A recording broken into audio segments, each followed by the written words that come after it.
Soalnya sekarang bagaimana kita itu bisa menemukan kembali para begawan kita itu loh. Kita tuh udah susah sekarang ini. Karena apa? Karena di dunia ilmu pengetahuan juga sudah menjadi bakul. Mas Manu, ini kalau kita sebut ini, saya tidak menyebut kekeliruan atau kesalahan, tapi pembelokan aja. Atau ini kita kan tidak nerusin yang dulu, tapi bikin yang baru, kita import.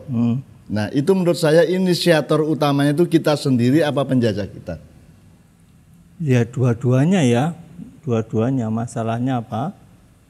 Memang kalau apa dari pihak apa kolonialnya memang berkepentingan untuk menguasai wilayahnya itu. Nah, sementara kita itu apa kita itu kemudian ini sudah maaf ya ini pada waktu itu apa yang namanya masa-masa kolonialisme ini itu datang bersamaan dengan apa? Dengan kedatangan orang-orang Samawi. Nah, di situ kemudian apa? Orang-orang Samawi ini kan berusaha untuk apa? Untuk meniadakan atau menghindarkan apa budaya-budaya setempat itu untuk diganti dengan apa? Dengan budaya mereka itu. Nah, ini kan satu garis dengan apa? Dengan penjajah ini. Nah, kita sendiri gitu kemudian sudah apa kita diajari oleh apa oleh para apa ya kalau pada waktu itu apa ya kalau dari pihak apa Belanda dulu istilahnya itu penyebaran Injil itu loh. Iya. Bibelgenootschap itu. Nah, di situ akibatnya apa? Orang-orang itu sudah tidak tahu kebudayaannya sendiri lagi. Taunya apa? Yang dari Bible itu. Kalau kita lihat simbolnya tadi kan pada 1928 Mas ya. Iya. Sekarang kalau kita mencoba mempertanyakan kembali. Jadi salah pilihnya kita waktu itu adalah anak-anak muda kumpul terus meneguhkan bahwa ada bahasa persatuan yaitu bahasa Indonesia yang meskipun ternyata adalah bahasa Melayu pasar gitu ya. Iya. Nah, jadi pertanyaan sekarang itu yang salah itu tata pengertian di dalam Sumpah Pemuda atau pilihannya terhadap bahasa Melayu pasar itu, Mas?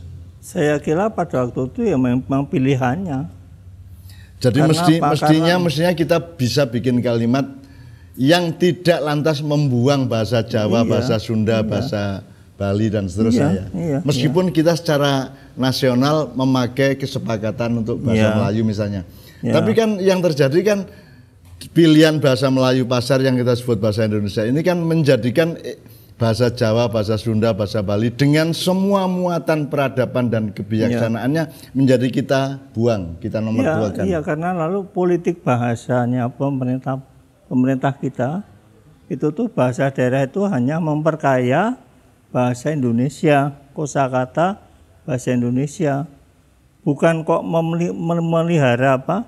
Memelihara bahasa-bahasa daerah yang di situ tuh sebetulnya jadi berisi peradaban. Sejak awal memang salah policy Mas ya. Kalau kita sebut itu salah ya. Artinya bahasa-bahasa dari masa silam itu tidak kita jadikan akar, tapi kita jadikan cat saja untuk menghias-hias saja. Sekedar untuk menambah kosakata. Iya gitu. Dan itu kesalahan keputusan politik bahasa itu berakibat ke seluruh aspek kehidupan. Iya, seluruh pembangunannya, kepemimpinannya, susunan kabinetnya, rapat-rapatnya dan langkah-langkah program-program nasionalnya. Dan saya menjadi terpengaruh oleh kekeliruan berpikir ketika menentukan bahasa Indonesia sebagai bahasa kesatuan, tapi tanpa ada koma dengan memelihara bahasa-bahasa yang sudah ada sejak berapa abad yang lalu. Itu Mas ya. Jadi mestinya sekarang kita bisa merapatkan kembali, menyusun kembali Sumpah Pemuda itu secara lebih proporsional kira-kira gitu Mas. Terbukti bahwa Sumpah Pemuda yang sudah dirumuskan itu kemudian menghancurkan, memusnahkan bahasa-bahasa daerah yang kemudian karena dianggap nomor 2 dan tidak penting bagi kehidupan nasional. Bahkan ada era di mana kalau kita pakai bahasa Jawa kita dituduh primordial, dituduh kuno, dituduh jadul dan seterusnya, kolot dan seterusnya gitu ya. Bahkan tahun berapa itu, tahun sekitar 90-an itu kan pelajaran bahasa daerah dihilangkan sama sekali itu. Akibatnya apa? Ketika sekarang dihidupkan lagi, itu yang mengajar bahasa daerah itu ya amatiran-amatiran itu aja itu loh. Nah, kalau sekarang anak-anak disalahkan sopan santunnya kurang apa itu. Kalau saya pakai simbolisme pragmatis ya, Indonesia ini saya ibaratkan gaduh-gaduh. Ya. Ada kangkung, ada bayam, ada kubis, ada kacang, ada unsur-unsur macam-macam ya. Nah, Indonesia ini berpikirnya bahwa kalau dia kan jadi Indonesia itu kan ada Jawa, ada Sunda, ada Madura, ada Bali, ada Bugis, ada Batak dan seterusnya. Ternyata Indonesia yang kita maksud sejak merdeka itu kan bukan itu, Mas. Indonesia itu adalah semua yang kita kulak dari Eropa, dari Belanda dan dari Amerika sekarang, kemudian dari Cina, dari Arab dan seterusnya. Jadi Indonesia bukan lagi gado-gado dari Jawa, Sunda dan seterusnya, tapi sudah memakai bahan-bahan yang Mas Manu sudah menjelaskan rumusan dan kemungkinannya di dalam keilmu bahasaan gitu Mas. Jadi begitu mudahnya terjadi manipulasi karena sistem bahasanya memang seperti itu. Gitu. Jadi sebenarnya kita butuh, ibaratnya kalau 28 itu adalah hari Sumpah Pemuda. Kalau gitu kita sebenarnya secara apa adanya ilmu yang kita ketahui Mas ya. Kita memang butuh Sumpah Pemuda baru ya Mas. Ya memang harus direformulasi. Ada reformulasi Sumpah Pemuda baru kan gitu. Ini kan ibarat DNA ya Mas, menentukan seluruh fisik dan badannya dan itu perjalanan yang panjang tuh loh. Itu. Jadi tidak bisa kok kita hanya mengikuti yang sudah ini akhirnya berantakan begini. Kemudian kita membenahi hanya untuk kepentingan suatu kurun waktu tertentu saja enggak. Iya, karena multi efeknya sudah sedemikian melebar dan mendalam Mas. Sehingga dandaninya kan tetap harus ke DNA-nya lagi Mas. Harus menciptakan semacam makhluk baru Indonesia masa depan. Kalau yang didandani dari yang sekarang ada itu kan efek-efeknya saja yang juga sudah sangat complicated. Ada lagi pandangan yang sebenarnya mirip tapi dari cara melihat yang berbeda Mas. Jadi dulu kita itu 3,5 abad itu ada yang mengatakan itu bukan dijajah, kita cuman dikempongi, dihapusi, ditipu-tipu dalam urusan perdagangan. Jadi ada kolusi antara VOC dengan raja-raja atau sultan-sultan, terus mereka mengeksploitasi tenaga kerja dari rakyatnya sendiri, kemudian perjanjian-perjanjian sedemikian rupa yang kelak kita sebut penjajahan. Ada yang mengatakan ini bukan penjajahan, itu cuma penipuan dagang aja. Nah, penjajahan itu justru dimulai tahun 1945 tanggal 17 Agustus karena waktu itu dunia barat, para penjajah dari luar Indonesia itu sudah tahu persis bagaimana menjajah orang Indonesia. Karena selama 3,5 abad mereka tidak terjajah benar-benar. Mereka hanya tertipu secara ekonomi. Tapi kan kebudayaannya dan segala macamnya kan tidak bisa dimusnahkan Mas. Jadi penjajahan itu baru disadari oleh dunia global, terutama oleh negara-negara barat itu justru pada hari kemerdekaan Indonesia itu. Di situ dimulai penjajahan. Mas Manu gimana melihat klaim bahwa penjajahan itu justru mulainya itu 17 Agustus 45 itu? Ya kan kalau kita memahami penjajahan itu sebagai apa? Sebagai menekan orang lain.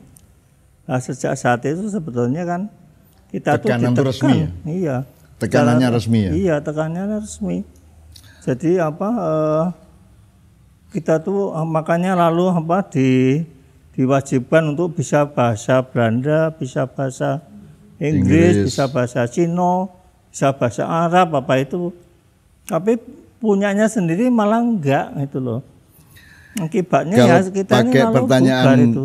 Deso ya Mas, pertanyaan sangat awam ya. Kan kalau Bluluk itu kan terusnya dia jadi cengkir ya. Terus jadi degan, terus jadi kelapa.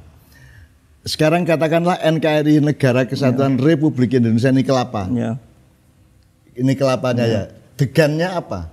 cengkirnya apa, beluluknya apa, kok tiba-tiba jadi kelapa gitu loh Mas. Enggak ada. Enggak ada ya. Jadi kita itu tiba-tiba aja menjadi republik. Iya. Dan tidak ada infrastruktur atau penyiapan pendidikan kepada rakyat maupun para pemimpinnya kan gitu. Iya. Tiba-tiba aja kita republik Iya. dengan kasus-kasus yang Mas Manu ceritakan sejak awal tadi, ada banyak sekali ranjau-ranjau etimologis, ranjau-ranjau sintaksis dan seterusnya tadi itu, sehingga sekarang tiba-tiba kita menemukan kita ini menjadi bangsa yang tidak pernah matang, tidak pernah juara olahraga, kita demokrasinya magel, setengah mateng, kepemimpinannya juga tidak pernah mateng, gitu. Terus agama juga tidak menjadi berkah, agama ini menjadi bahan pertengkaran terus sampai hari ini. Itu tuh katakanlah penyangganya itu enggak ada, jadi ya tetap boya kayu gitu loh ya. Jadi akibatnya ya sudah semuanya tuh serba bingung itu loh. Itu.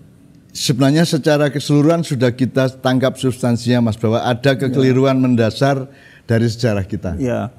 Keputusan-keputusan kita sejak sebelum 28, 45 sampai sekarang akibatnya seperti ini. Berarti sekarang harus ada reformasi yang lebih mendasar, bukan hanya kayak reformasi 78 menjatuhkan Soeharto ya, tapi reformasi dalam level filologis, level semantik, level yang Mas Manu semua tadi sudah ungkapkan. Jadi sekarang ini kira-kira mungkin perlu enggak tokoh-tokoh bangsa kita, orang-orang tua, orang-orang pintar itu bertemu semacam kongres nasional untuk merumuskan misalnya tesisnya dari Mas Manu, hipotesisnya begitu tadi gini, ini terus dirundingkan bersama. Benar tidaknya seberapa, salah tidaknya seberapa, dan sebenarnya kan bisa diukur bersama. Kalau tidak kan kita hanya akan meneruskan ketidakjelasan ini Mas. Kita tidak matang terus, mogol terus, tidak pernah. Kita kan mestinya juara dunia di segala hal Mas. Kita kan juara dunia, rakyatnya cerdas-cerdas, dasar-dasar, ketangguhan mentalnya luar biasa, tradisi spiritualnya juga lumayan, ya. Jadi IQ-nya juga mungkin tidak terlalu tinggi-tinggi amat, tapi saya kira IQ tidak nomor satu. IQ itu ada teman-temannya di dalam jiwa manusia ya. Ini kan seharusnya macan Asia bener Mas. Betul. Kita ini. Harusnya. Dan sebenarnya dunia global pernah melihat bahwa akan lahir macan baru dunia yang namanya Indonesia itu. Tapi kan sekarang kan kita jadi itu Mas, yang tadi Mas Manu mengatakan buang rase nemu kuwo. Rase itu apa Mas? Musang, kuwo itu kucing yang sudah tua yang sudah tidak bisa berguna itu. Jadi kita ini sudah membuang rase, dapatnya malah kuwo. Gitu. Kan itu. Ini kalau tidak diselenggarakan segera ada kongres nasional, misalnya kongres nasional kaum wacananya Brahmana tadi Mas, dari Begawan, Panembahan, pokoknya orang-orang yang punya kapasitas dan kualitas seperti itu berkumpul secara nasional untuk menilai kembali apa tuh yang salah dengan sejarah kita, apa yang salah dengan sikap bangsa kita, apa yang salah dengan pemerintahan kita, apa yang salah dengan cara berpikir kita, apa yang salah dengan cara kita melihat kehidupan, melihat bangsa, melihat antropologi, melihat filologi, melihat semuanya itu. Kemudian secara murni apa adanya kita rumuskan dan kita tidak usah terbebani bahwa hasilnya mungkin akan berat, hasilnya mungkin kita tidak cocok, tapi pokoknya kita mempercayakan kepada sejumlah orang secara nasional itu Mas. Kalau kita tidak bisa percaya, kita tidak bisa. Lah kalau sekarang misalnya orang-orang tua nasional misalnya 100 orang se-Indonesia ya, apa itu raja-raja, apa itu profesor-profesor, apa itu ulama-ulama, pastor-pastor atau siapapun lah, para begawan modern ini ya. Berkumpul terus merumuskan apapun saja mereka rumuskan, kita percaya. Kalau kita memang sudah tidak percaya kepada orang-orang tua kita sendiri, orang-orang pintar di antara kita sendiri, ya kita tidak bisa jadi bangsa sudah. Ya, memang. Tidak punya potensi untuk punya masa depan. Oleh karena itu saya tetap membayangkan, jadi memang ini harus ada revisi mendasar ya Mas. Iya. Negara kita ini. Hanya persoalannya sekarang bagaimana kita itu bisa menemukan kembali para begawan kita itu loh. Kita tuh udah susah sekarang ini. Karena apa? Karena yang di dunia ilmu pengetahuan juga sudah menjadi bakul. Kemudian yang di agama ya begitu. Bakul artinya sudah orientasinya sudah jual beli dan laba rugi gitu Mas ya. Iya itu. Jadi ya itu tidak hanya di dunia pendidikan dan universitas, itu sudah di hampir di semua ranah. Semua sekolahan kita itu kan aspirasi utamanya dagang, Mas. Iya, memang. Ya. Jadi Mas Manu melihat bahwa tidak tertutup kemungkinan ada Kongres Nasional para Begawan. Ya. Tetapi halangannya adalah kita sudah tidak akan bisa bersatu untuk menentukan siapa begawan-begawan. Bahkan idiom begawan aja belum tentu diterima, Mas. Iya, betul. Jadi saya mohon izin, saya dulu ketika akan ada pemilihan presiden antara Bu Mega dengan Habibie, itu terjadi potensi konflik besar di Indonesia karena PDIP tahunya Bu Mega. Tapi yang di luar itu mereka tidak siap kalau Bu Mega, mereka siapnya Habibie. Kemudian saya ke Gus Dur dan saya sampaikan, itu rapat Gus Dur, ada Pak Amin Rais, ada semua kaum intelektual ya. Terus saya bilang, sekarang ini kalau kita mengatasi secara teknis, politis dan kenegaraan tidak bisa, tapi kita harus naik ke tingkat kenegarawanan dan kebegawanan. Nah sekarang ini kalau Pak Habibie jadi, orang PDIP tidak siap dan akan marah. Kalau Mega jadi, orang Islam juga tidak siap, maka dibutuhkan yang di atas itu. Jadi dibutuhkan seorang begawan. Nah saya menunjuk itu satu-satunya cuma Gus Dur, saya bilang gitu. Tetapi saya dimarahi sama Pak Amin dan beberapa tahun, tidak ada begawan-begawan ini Indonesia modern, gitu ya Mas. Begawan apa? Jadi idiom begawan itu juga sudah tidak dipahami, Mas. Ya makanya. Begawan, Panembahan, Punokawan juga dipahami. Jadi sekarang kan apa? Profesor, intelektual, cendekiawan gitu Mas ya. Begawan tuh nggak ada, Panembahan nggak ada lagi.